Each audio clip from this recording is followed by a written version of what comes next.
Let's talk about a cinematic mystery. I mean, how does a movie that pretty much everyone agrees is a masterpiece, a film that's become a cultural touchstone for hope and friendship, start its life as a total, complete failure? Yeah, today we are digging into the incredible, unbelievable story of the Shawshank Redemption. The great film critic Roger Ebert really hit the nail on the head with this one. He said it's a movie about time, patience, and loyalty. Not exactly the stuff of summer blockbusters, right? It's not flashy, it's a slow burn. It's a story that just kind of settles in your bones. And that quiet power is the key to understanding everything, both why it failed at first and why it became a legend later. And that really is the million-dollar question we're tackling today. Because, and it's wild to even think about now, before Shawshank was this untouchable classic, it was a box office disaster. So how on earth did it go from playing in empty theaters to sitting at the very top of IMDb's legendary Top 250 list? Well, that's what we're going to figure out. To get to the answer, we have to start with the film's completely bizarre journey.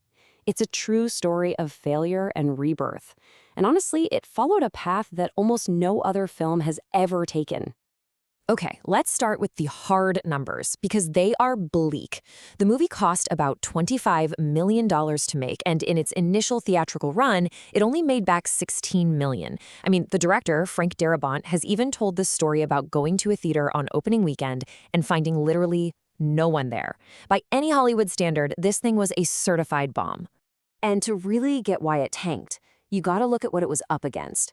In October of '94, it was competing with Quentin Tarantino's Pulp Fiction, which was this absolute cultural tidal wave. And get this, it was also beaten by a terrible sex comedy called Exit to Eden that critics hated. I think people just didn't know what to do with a long, serious prison drama that had a kind of confusing title. But then, the slow climb began. In 1995, the movie got a second life when it was nominated for 7 Oscars. Now, it didn't win a single one, but just getting the nominations put it back on people's radar. It became a monster hit on VHS. But the real game changer, that came in 1997. Ted Turner's network, TNT, bought the cable rights and just started playing it all the time. This constant exposure built this massive, loyal fan base that eventually pushed it all the way to the #1 spot on IMDb in 2008. And it's been there ever since. Okay, so that's the what. We know what happened. But that doesn't really explain the why. Why did this film, of all films, connect so deeply with people once they finally got a chance to see it? The answer, the absolute core of it all, is in its powerful central theme. And Morgan Freeman's character Red, he just lays it all out for us in this one perfect monologue. He says the prison isn't just made of stone walls. It's a prison for your mind. That one word he uses, institutionalized. That's the heart of the entire story. So what does that really mean? Well, if we break it down, academic analyses describe it as this slow, creeping process that just grinds a person down. It rewires your brain, your habits, until you're not just in the prison anymore. You are the prison. You become so dependent on the structure and the rules that you can't even imagine living any other way. And you can see this powerful theme of institutionalization play out through pretty much every character. In fact, one analysis breaks down the people inside Shawshank into 5 distinct types, with each one showing a totally different way of dealing with the pressure of the institution. And here they are. You've got the makers, like the corrupt warden who run the system. You've got the opponents, like Tommy, who fight the system and get crushed by it. But for our story, the 3 that really matter are the assimilator, the subject, and the resistor. Let's see how Brooks, Red, and Andy fit these roles perfectly. First, you have Brooks, the assimilator. And oh man, his story is just heartbreaking.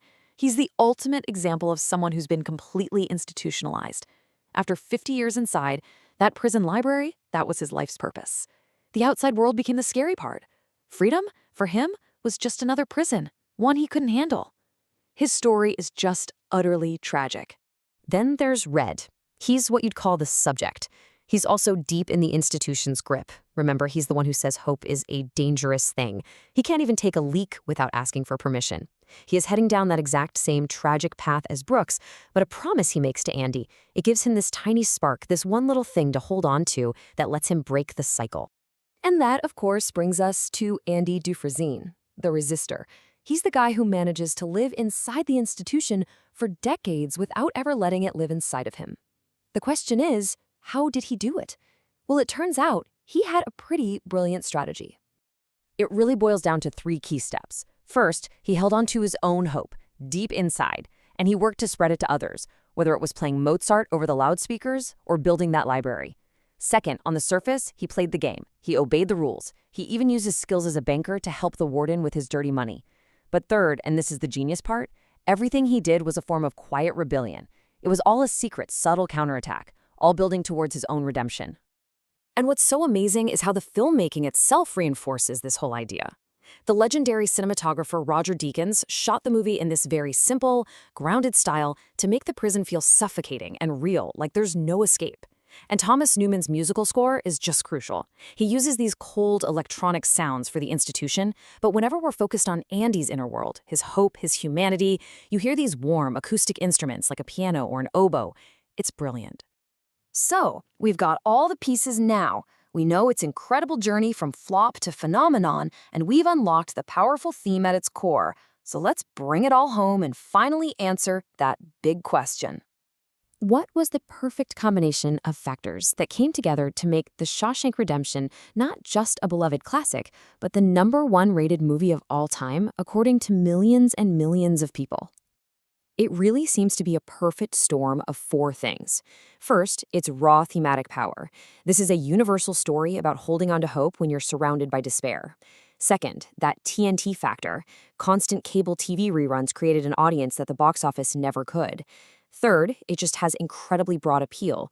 It's a movie that almost everybody likes and very few people truly hate.